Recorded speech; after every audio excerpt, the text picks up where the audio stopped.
Existe algo estranho, quase primitivo, que sentimos diante do imenso. Uma mistura de arrepio, silêncio e encantamento. Tem gente que chama isso de medo, outros de reverência, mas há quem sinta os dois ao mesmo tempo. E dessa junção nasce a megalofilia. Não é fácil descrever. É como sentir o corpo travar, mas os olhos se recusarem a fechar. É como ver um navio gigantesco surgindo do nevoeiro ou uma criatura absurda se mover entre os prédios e, mesmo sabendo do perigo, querer continuar olhando, não pelo risco, mas por alguma beleza sombria que aquilo carrega.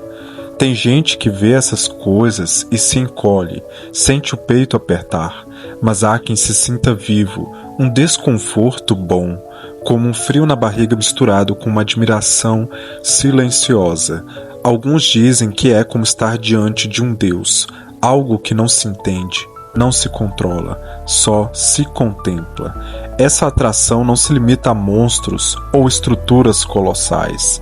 Às vezes, basta uma barragem no meio de uma floresta, uma torre solitária entre as nuvens, uma silhueta escura no fundo do oceano.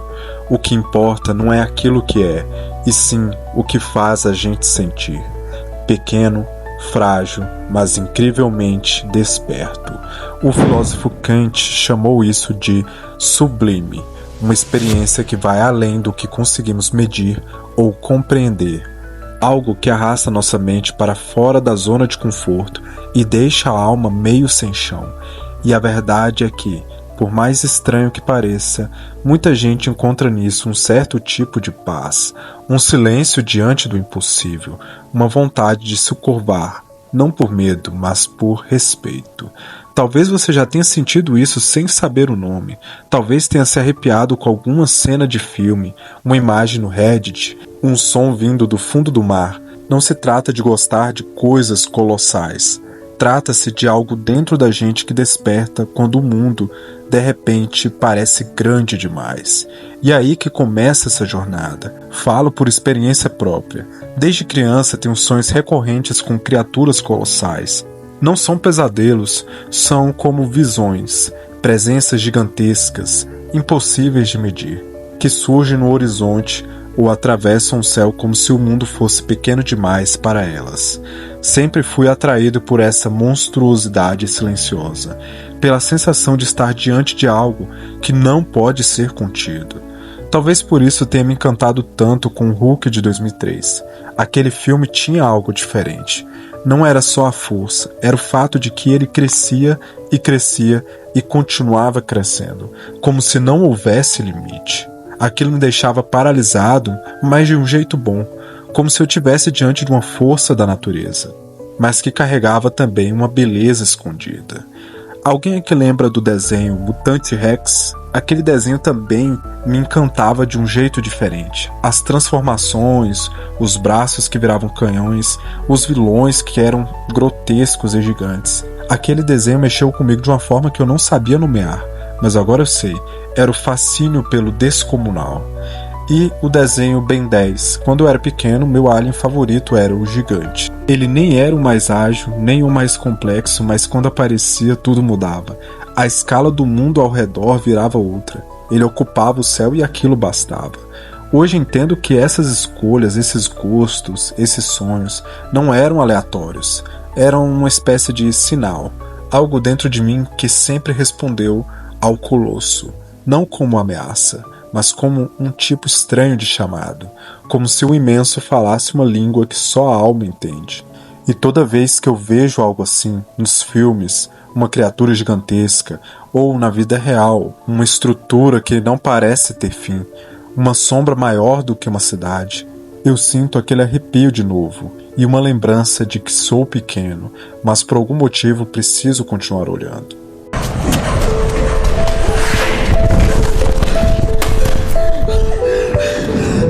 Se existe uma franquia que compreende perfeitamente e explora o conceito de megalofilia no cinema contemporâneo, essa franquia é Cloverfield. Não se trata apenas de monstros gigantes destruindo cidades. Isso o cinema já fez inúmeras vezes. A série Cloverfield vai além. Ela entende que o que realmente nos atrai não é a destruição, mas a escala, a proporção, a sensação de insignificância diante do imenso. Ela entende que o verdadeiro colosso não precisa aparecer por completo para ser temido. Tudo começa em 2008 com o primeiro Cloverfield. A proposta era ousada, apresentar um ataque de uma criatura gigante por meio de uma câmera amadora, em estilo found footage. O público não acompanha soldados, cientistas ou especialistas, apenas um grupo de jovens comuns tentando sobreviver em meio ao caos. E é aí que a megalofilia entra com força total. O monstro raramente é mostrado. O que domina a narrativa é o impacto da sua presença, os sons que vêm de longe, os prédios que tremem, a cabeça da Estátua da Liberdade arremessada no meio da rua como um brinquedo. A criatura é enorme, mas é sentida mais do que vista. O espectador permanece na mesma posição que os personagens, tentando entender o que está acontecendo, sentindo-se pequeno, vulnerável e absolutamente fascinado. O Colosso habita o espaço como uma entidade, um deus violento e indecifrável, e mesmo diante da tragédia não conseguimos desviar o olhar. A câmera tremida, a limitação de perspectiva, tudo isso reforça o impacto da escala. Você não vê o monstro. A ausência de clareza gera uma presença muito mais poderosa, porque sua mente é forçada a preenchê-la com a imaginação. E esse é o território da megalofilia, o prazer de contemplar aquilo que não cabe em nossos olhos, que escapa à razão.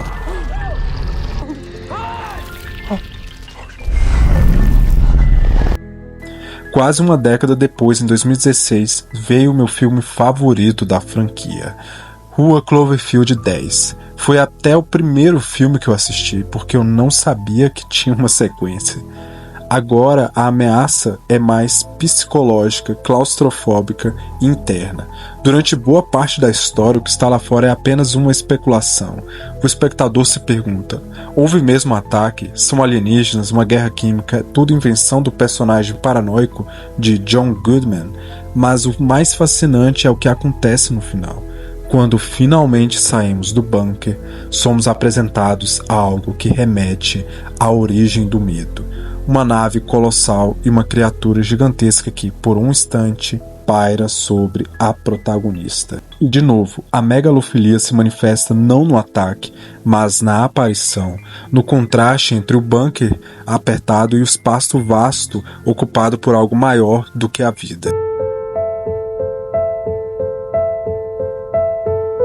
O terceiro filme, O Paradoxo de Cloverfield, expande o conceito para o cosmos. Agora lidamos com buracos de minhoca, dimensões paralelas e realidades que colapsam sobre as outras. Eu achei esse filme um pouco menos interessante que os outros dois, mas com um final muito mais aterrador. Um monstro gigantesco rompe as nuvens como se estivesse despertando de um sono milenar.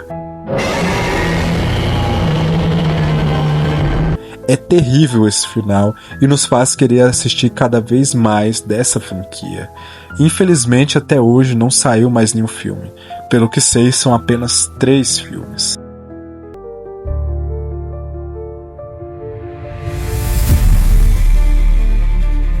Entre todas as obras que já vi, nenhuma tenha explorado isso com tanta profundidade quanto Os Ataques do Titã.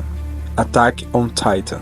A série é, na superfície, sobre titãs e sobrevivência, mas quem assiste de verdade percebe algo rápido. Não é sobre monstros que comem pessoas, é sobre a impotência, sobre o que acontece quando algo muito maior do que você invade a sua realidade e diz, sem palavras, você não está no controle. As muralhas que deveriam proteger também aprisionam. Os titãs não têm lógica nem piedade, eles só existem. Gigantescos, absurdos, quase infantis na aparência, mas com um terror que não precisa de susto. Eles não correm, caminham lentamente, e esse ritmo frio, quase indiferente, é o que mais assusta.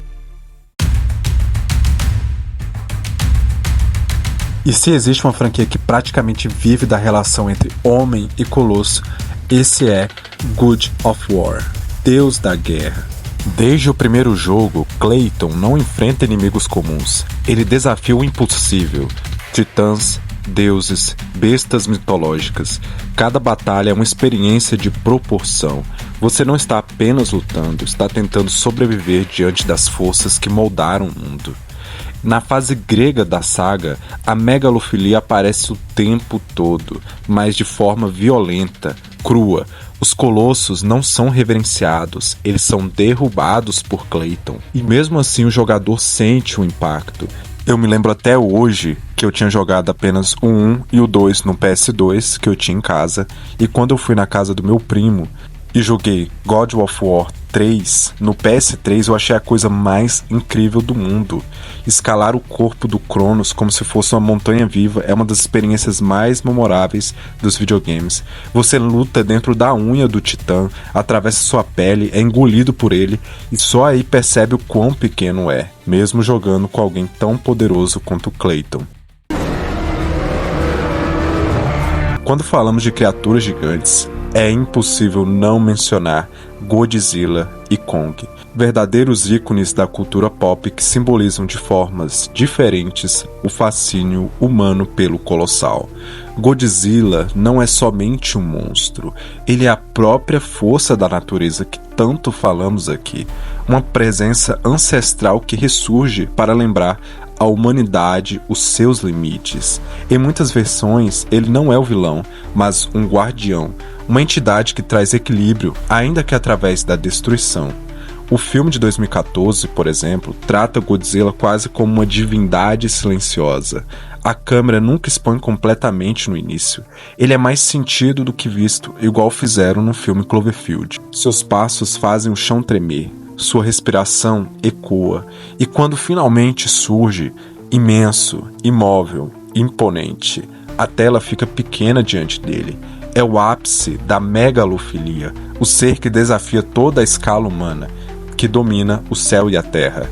E falo por mim mesmo, o primeiro filme, Godzilla, de 2014, é o meu favorito, porque ele mantém a essência da imponência do Godzilla. O restante, infelizmente eu não gostei, pois tira o foco do monstro e começa a dar muito protagonismo aos personagens humanos.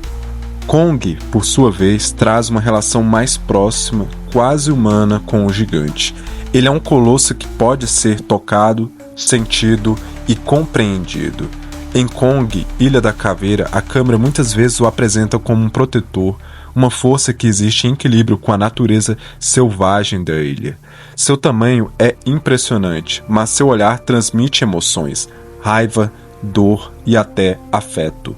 Kong nos convida a olhar para o gigante com empatia, reconhecendo nele uma espécie de alma que transcende o seu tamanho. Quando Godzilla e Kong finalmente se encontram, como em Godzilla vs Kong, a luta vai muito além do embate físico. E você lembra do tanto de repercussão que gerou na internet? Uns são do time Godzilla, outros são do time Kong. E você, qual é o seu time? De qual lado você está? Falo da minha parte que foi realmente difícil me decidir, mas eu vou ficar com Kong. E nós, espectadores, somos puxados para esse espetáculo gigantesco, hipnotizados pela magnitude, pelo poder e pela presença esmagadora. Não podemos desviar o olhar sequer um minuto. Somos pequenos, sim, mas parte daquele momento colossal. Ambos, Godzilla e Kong, apresentam a megalofilia em seu estado mais puro. Não são apenas monstros para assustar, mas símbolos de algo que habita no nosso inconsciente, a vontade de contemplar o que é maior do que nós, a beleza e o terror de ser confrontado pelo sublime, pela escala que nos escapa, mas que ao mesmo tempo nos chama. É uma pena que esses novos filmes acabaram focando muito nos personagens humanos, que são chatos e caricatos, seguiram um caminho semelhante ao da Marvel, tentando fazer piada a todo momento. O colossal não é só algo externo, algo a ser derrotado ou temido.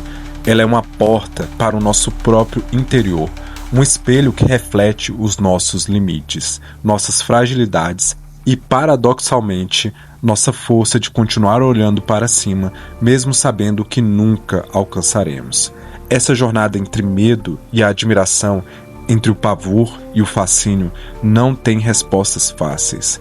Ela é feita de perguntas que ecoam, de sensações que não se explicam, de encontros com o inexplicável, e talvez seja justamente por isso que o torna a megalofilia tão poderosa.